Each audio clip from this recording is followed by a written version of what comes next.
I ranked every berry in Pokémon. As of Generation 9, there are a total of 68 berries, with each of them having unique effects, and I ranked them all. Okay, well that's kind of a lie, because some berries are only used as ingredients for Pokeblocks or Poffins, or used to change the type of the move Natural Gift, which I don't really feel are worth ranking. Some berries also have inconsistent effects since their effects were changed in Let's Go and Legends, so any berries with effects exclusive to those games will not be ranked, meaning that all berries on screen will not be ranked. Furthermore, I will be grouping together some berries that do the same thing just for a different type, different stat, or different other condition that needs to be met, as I don't feel that they are different enough to warrant completely separate placings.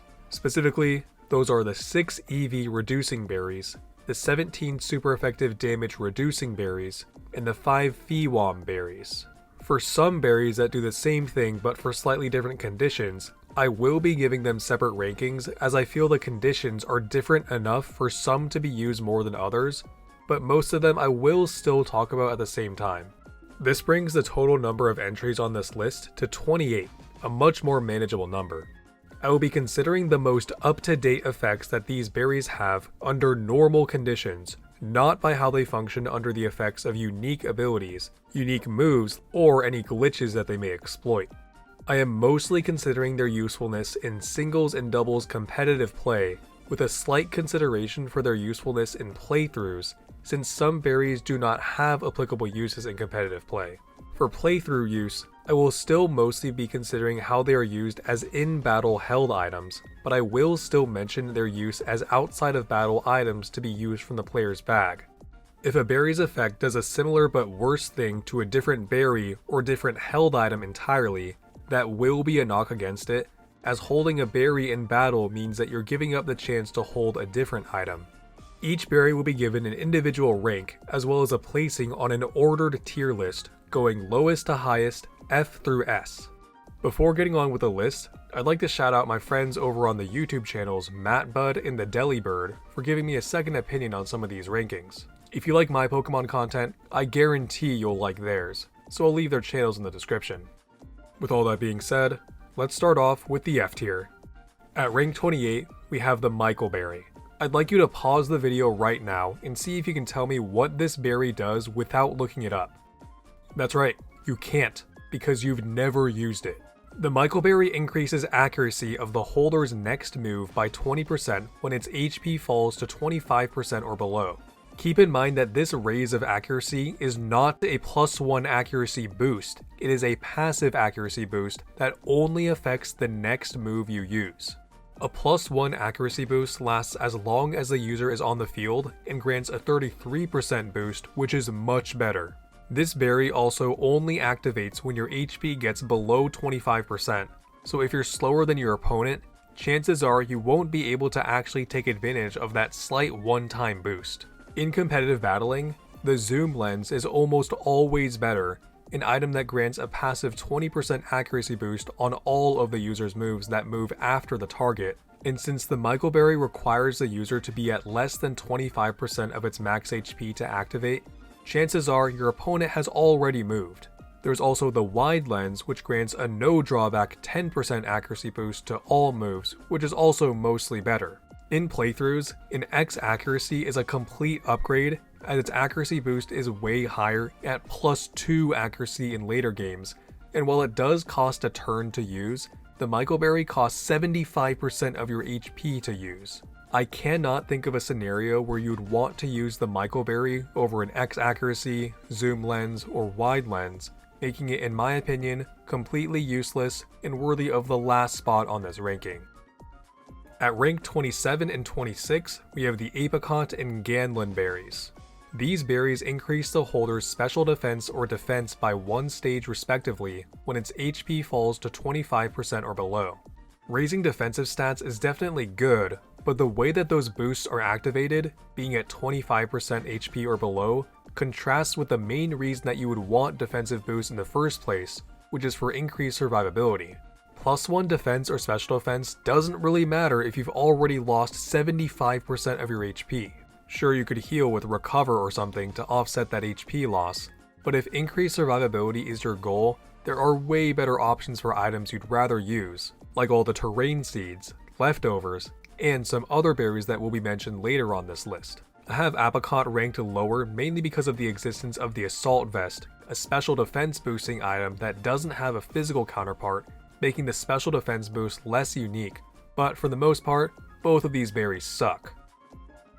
At rank 25, we have the Enigma Berry. This berry restores 25% of the user's max HP when hit with a super effective move.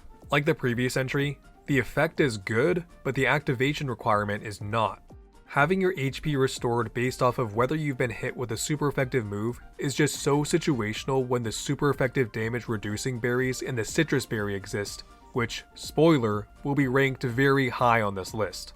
There's a chance that this berry doesn't even fulfill its full purpose if the user is at full HP and hit by a weak super effective move that deals less than 25%, or if the super effective attack is a multi-hit move since it will activate on the first hit instead of after all the hits.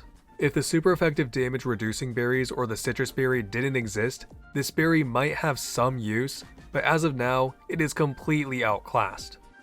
That's it for the F tier berries, now on to the C tier. At rank 24, we have the Landsat berry. This berry increases the holder's critical hit ratio by 2 stages when its HP falls to 25% or below. This is one of those berries that sounds decent in theory, but in practice, no one uses it because it's just way too situational.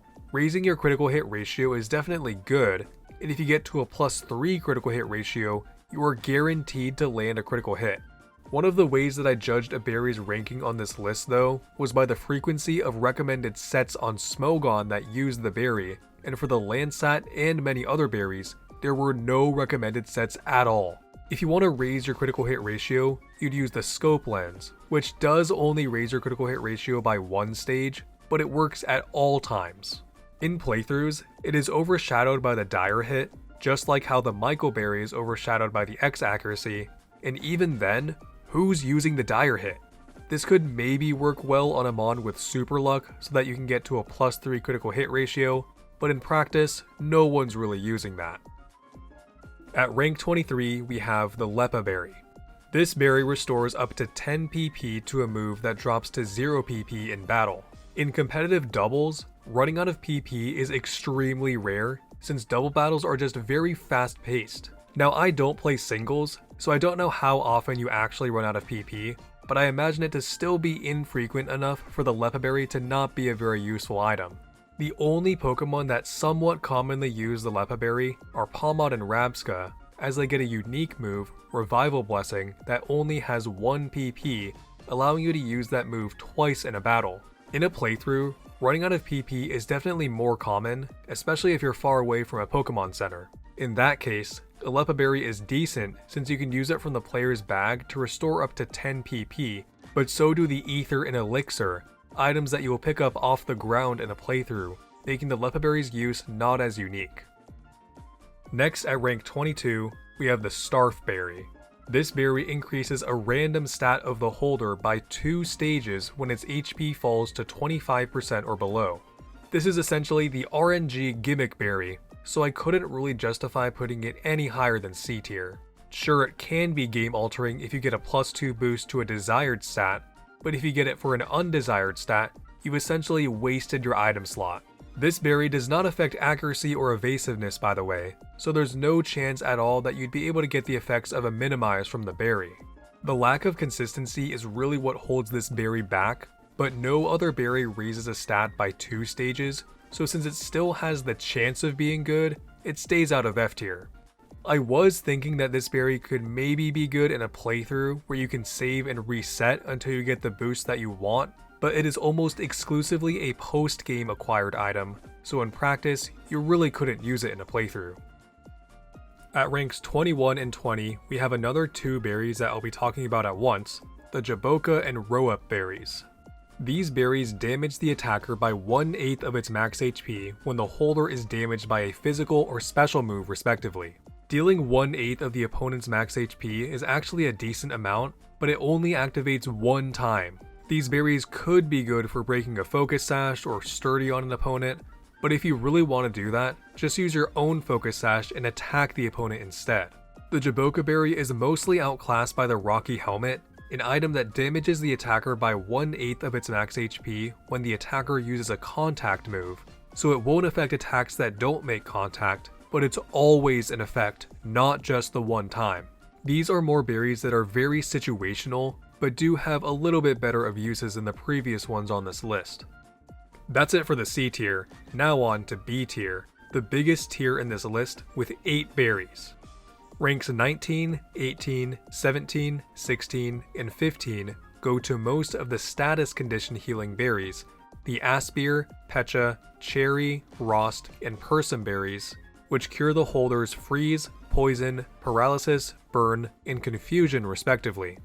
Healing a status condition once you've been inflicted with one is a decent use, but in competitive play, you realistically won't be using any of these berries because of 2 other berries on this list, Chesto and Lum, which I'll get to later. I have Persim ranked the highest out of them because of the possibility of the berry healing a self-inflicted confusion from a rampaging move like Outrage or Raging Fury, something that will not come up with the other berries since those other status conditions cannot be self-inflicted. At least not by a move, since technically, Burn and Poison can be self-inflicted with the Flame Orb and Toxic Orb, but if you're holding one of those items, you can't hold the berry that heals them at the same time. Additionally, self-inflicted poison or burn by the orbs is usually to benefit the holder, like if they have Guts or Poison Heal.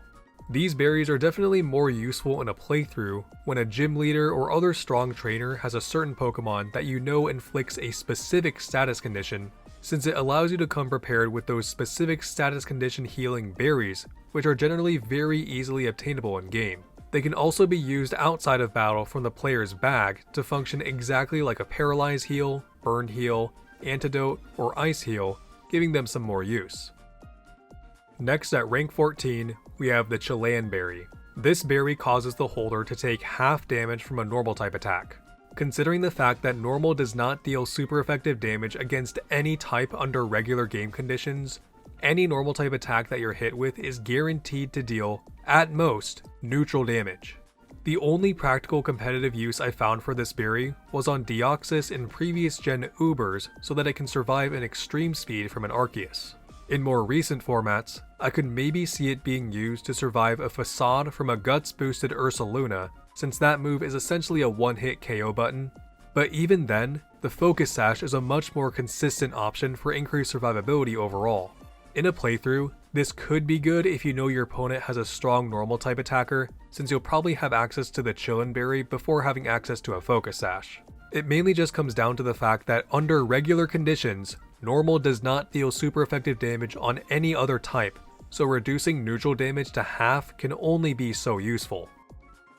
At ranks 13 and 12, we have the Moringa and Key Berries. These berries increase the holder's special defense or defense by 1 stage when hit with a special attack or physical attack respectively.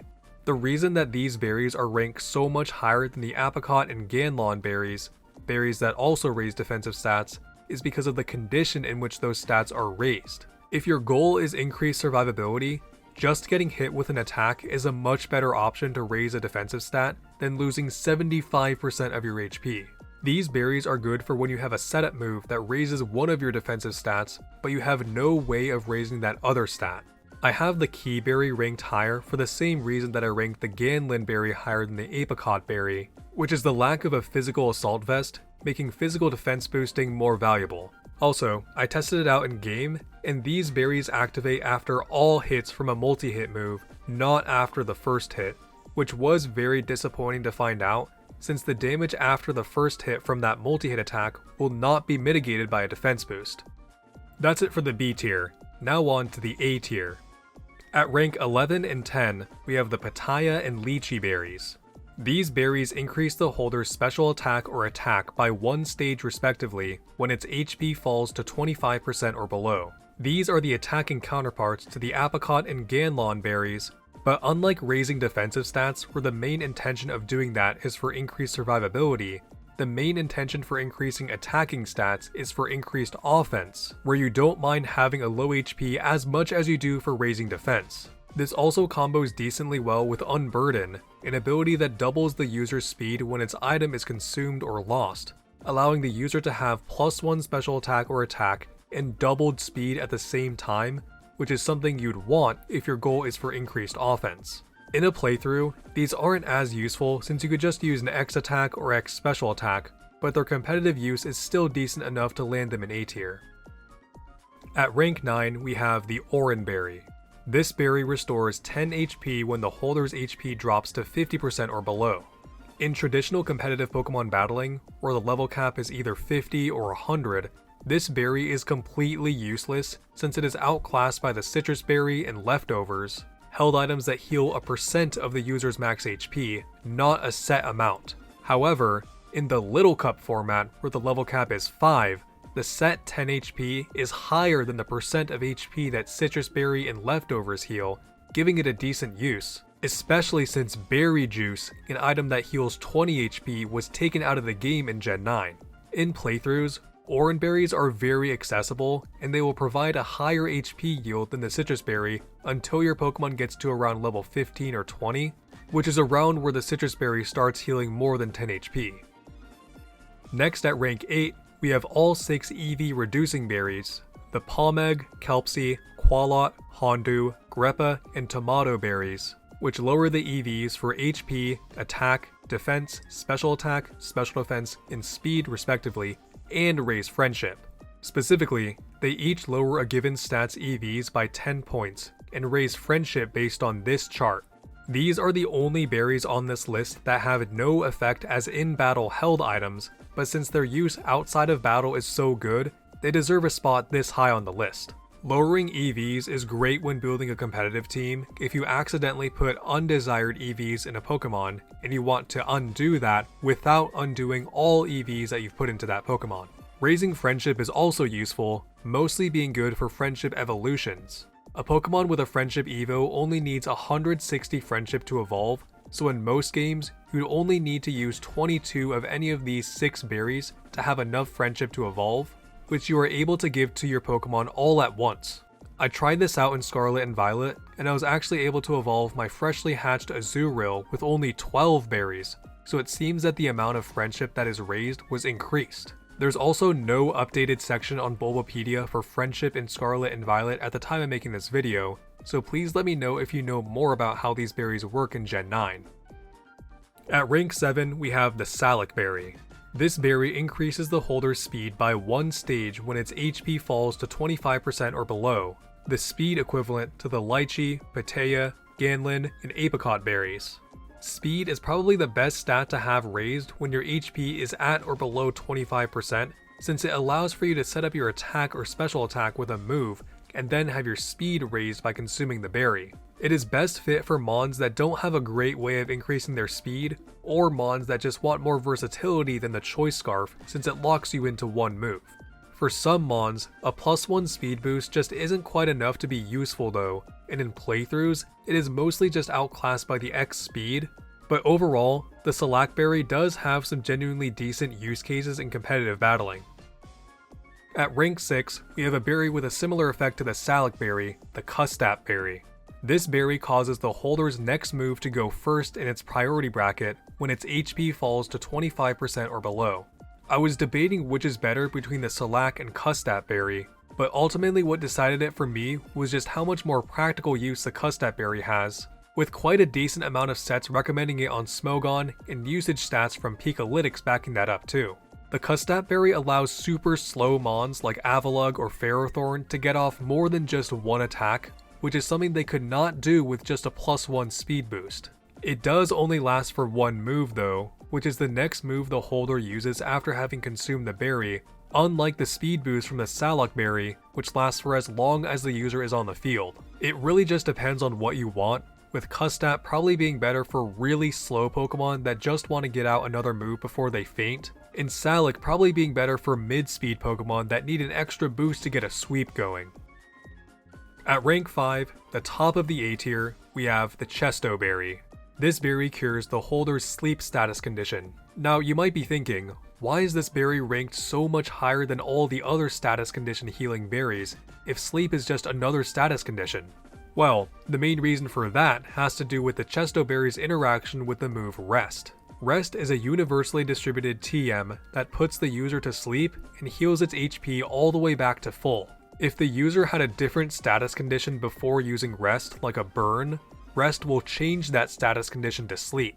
Since the Chesto Berry cures sleep, both self-inflicted sleep and opponent-inflicted sleep, you can use Rest and a Chesto Berry to essentially heal any status condition you want and any HP that you've lost. The same cannot be said for any of the other individual status condition healing berries, and since Rest is a universally distributed TM, nearly any Pokemon can take advantage of this strategy.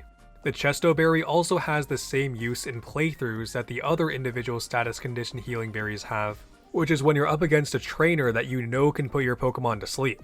So by coming prepared with a Chesto Berry, you can get around that. That's it for the A tier. Now on to the S tier, the best berries in the game. At rank 4, we have the 5 Fewam berries, a fan-made acronym for the Figgy, Iapapa, Wiki, Aguave, and Mago berries. These berries restore 33% of the holder's HP when its HP falls to 25% or below. These berries also confuse the holder if the Pokemon is of a specific nature, but this can be very easily worked around by just choosing a different berry that doesn't confuse for the specific nature your Pokemon has. Keep in mind that I am ranking these berries by their nerfed effect, since they used to restore 50% HP. After the nerf, they are still good, just not quite the best berry in the game. Healing a third of your HP is still very high, the same amount that Regenerator heals, by the way. The condition in which these berries activate is good too, as you will always get the full percent healed, unlike the Enigma berry. I would say that their main drawback is that 25% and below can sometimes be a bit too low, because there's a chance that your Pokemon gets to just above 25% in a battle and then never actually has the berry activate. When they healed 50% HP, that drawback was definitely worth it, but after the nerf, I think rank 4 is a reasonable placing. At rank 3, we have all 17 super effective damage reducing berries, which I am abbreviating as SEDR. These berries have the damage the holder takes from a super effective move of a corresponding type, and since there's 17 of them, I'm not going to bother naming them and we'll just throw them all on screen. I felt that it would be way too hard to rank all of these individually, because the one you want to use is entirely dependent on which type you want to have your damage from, so I figured it would be best to just rank them all in one. Having the damage you take from a super effective attack is great for increased survivability, especially on a Pokemon with only 1 or 2 weaknesses. These berries are placed significantly higher than the Chilan berry because reducing super effective damage in half is much more valuable than reducing neutral damage in half, especially since super effective damage can either be 2 times or 4 times, while neutral damage will always just be 1 times. At rank 2, we have the Lum berry. The Lum berry cures the holder of any non-volatile status condition and confusion, making it essentially 6 berries in one. If you're worried your opponent will burn your physical attacker, you can use a Lum berry. If you're worried that your opponent will paralyze your fast sweeper, you can use a Lum berry. If you're worried your opponent might badly poison and stall you with Toxic, you can use a Lum berry. If you want to do that rest combo I mentioned earlier with a Chesto berry, you can do that with a Lum berry too.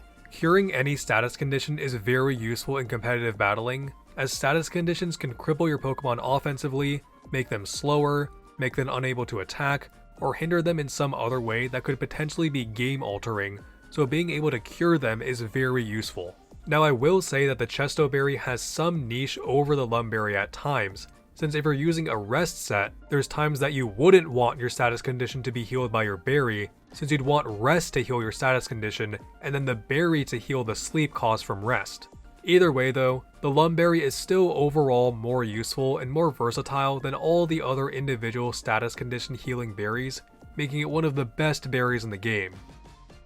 Finally, at rank 1, we have what I consider to be the best berry in the game, the Citrus berry.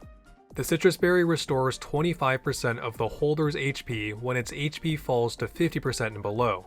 Along with the Oran berry, the Citrus berry is the only berry with an HP dependent activation property that activates at 50% HP under normal conditions. Sure, healing 25% may not be as high as the Fewam berries, but where the Citrus berry thrives is in its consistency.